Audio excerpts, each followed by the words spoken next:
Hi, everyone. Welcome to Unveiling Islam. I'm David Wood here with Brother Rashid. And Brother Rashid, there are lots of specifics that we can get into when we're examining the Quran. There are all sorts of different issues that arise, things that the Quran says on different topics. But lots of Christians don't even know what the Quran is. They think it's, the Muslim version of the Bible, and that's true in a sense as far as being their core text, but there are some serious differences. So why don't you start us off like at the very beginning of the most basic issues, like what does the word Quran even mean? Quran is from the Arabic word Quran. So Quran is not even an Arabic word. So even if Muslims say it's Arabic, it's not. It's Syriac. It comes from Syriac language. Quite a bit of Syriac going around. Yeah. In there, the Muslim sources. It's Qaryono, actually. Or Qaryana, it depends if the West or the East. So Qaryono, Qaryana. Qaryono or Qaryana means a scriptures, a liturgy.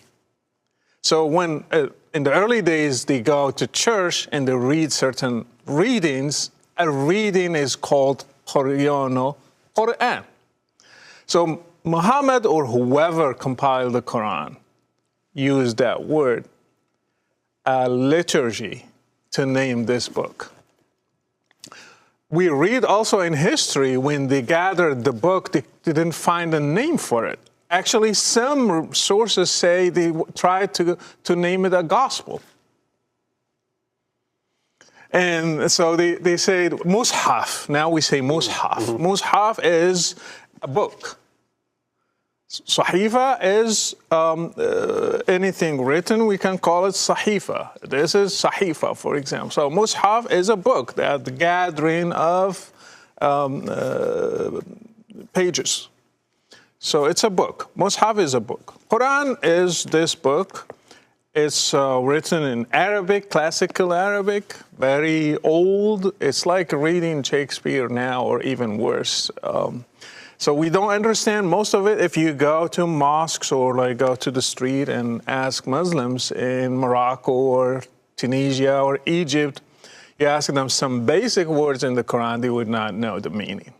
And people don't even scholars don't know the meaning. I was just reading a chapter of the Quran and reading the commentary, and it actually said there are 16 interpretations of what this word means. So I was like, what? There is not a single verse in the Quran I never read in the commentaries there are differences about this verse.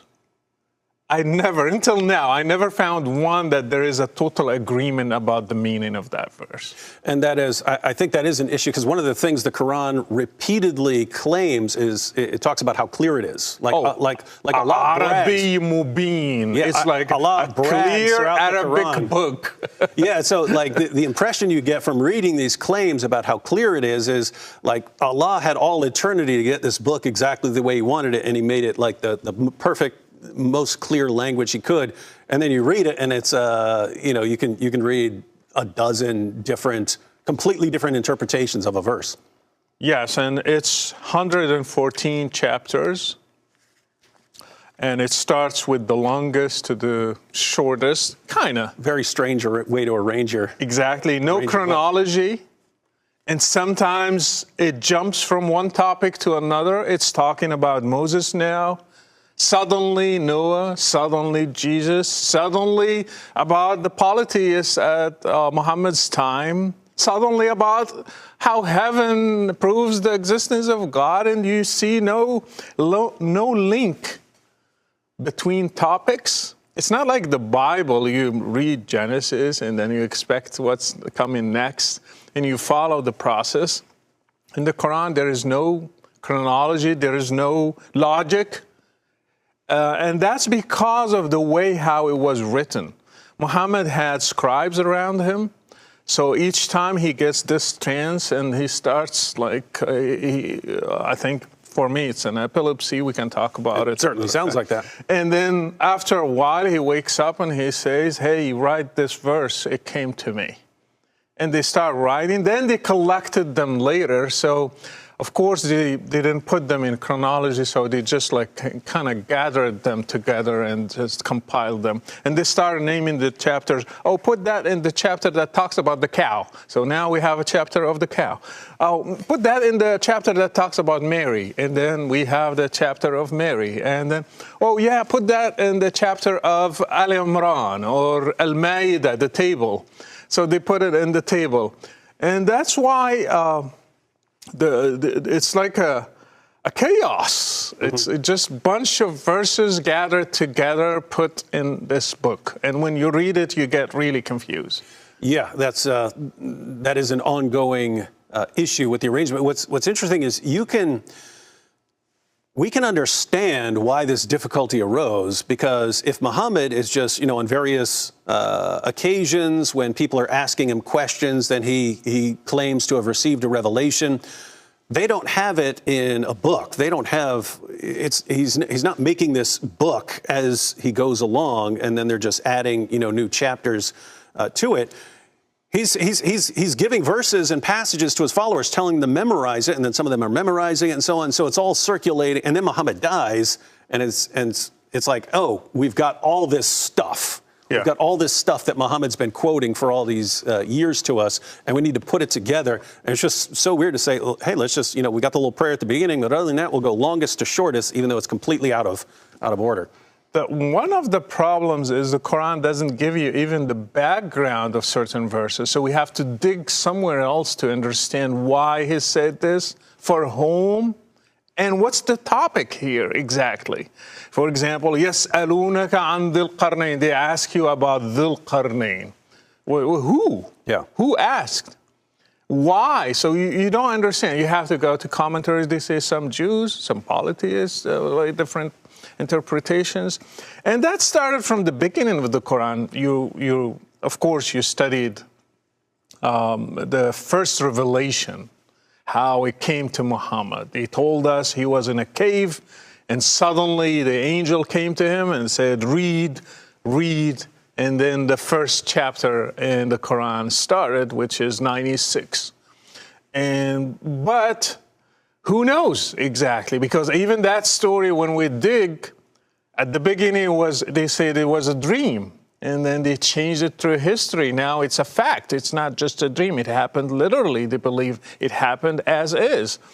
We don't know exactly, and that's why the Quran is just a collection. So that 96 is not even, it should be the first one. Yeah, if you were arranging it in order of revelation. Like you could, there are multiple ways of arranging the material that make sense. One would be in order that Muhammad's receiving the revelation, or you could go chronologically. Like if it's talking about Abraham, put that here. Or if it's Adam about Moses, first, yeah. And putting all these in order.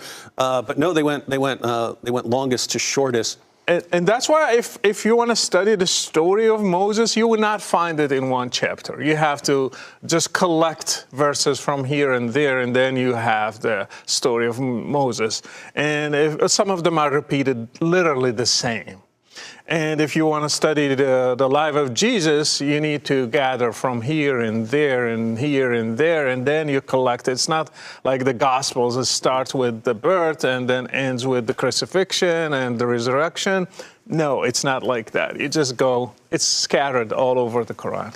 Yeah, and so it's quite a bit of work. And so some of the issues that you've already brought up, one, the Quran is saying things, if you do not know what this is responding to or what question this is responding to or the background, you don't even know the people who are named. If you don't know the historical background, you can't understand this. And then the way it's arranged is confusing, especially as something we'll be talking about eventually, the idea of abrogation, that earlier revelations can be canceled by later ones. But if it's not in order, you need all of these outside sources and commentaries to understand a book that constantly brags about how clear and fully explained that it already is.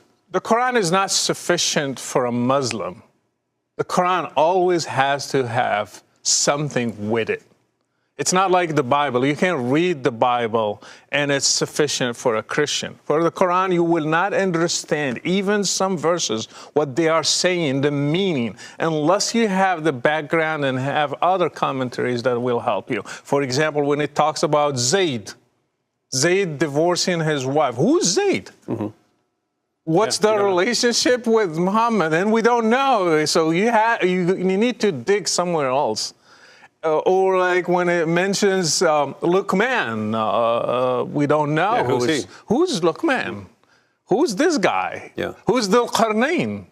Who's this? So you need to dig. And the problem when you go to commentaries, they don't have one opinion, sir. Many times, as I said, so they have different versions. So you're just, it's a very difficult task, actually. Yeah, and lots of times the sources that you would need to even understand these passages are much later, and so how can I trust them? One more important difference just for Christians who are watching, because you've mentioned the Bible. The Bible's a collection of writings of various witnesses, and here it talks about Adam and Abraham and Moses and Jesus and so on, but it's all just from revelation supposedly to one guy, Muhammad. Yeah, Muhammad supposedly got revelation through the angel Gabriel from God, Allah himself. It's his word, letter for letter, word for word. He had no hand in it. He was just a receiving vessel. Mm-hmm. Like he receives it and then he says it, and it's written in Arabic. You can't pray in other language. They say it can't be even translated. They say the translation of the meanings of the Quran. God will not accept your prayer unless you do it in Arabic, because it's the holy language.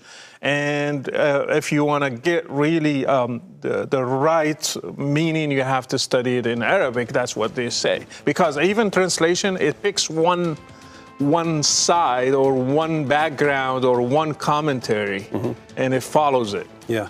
And so at the end of the day, this all comes down to one witness. It's all from Muhammad, so everything's riding on one guy, as opposed to the Bible, where we've got an entire cloud of witnesses explaining these things to us. And so seems like we need to look at these things a bit more closely, and we'll be doing that in future installments here.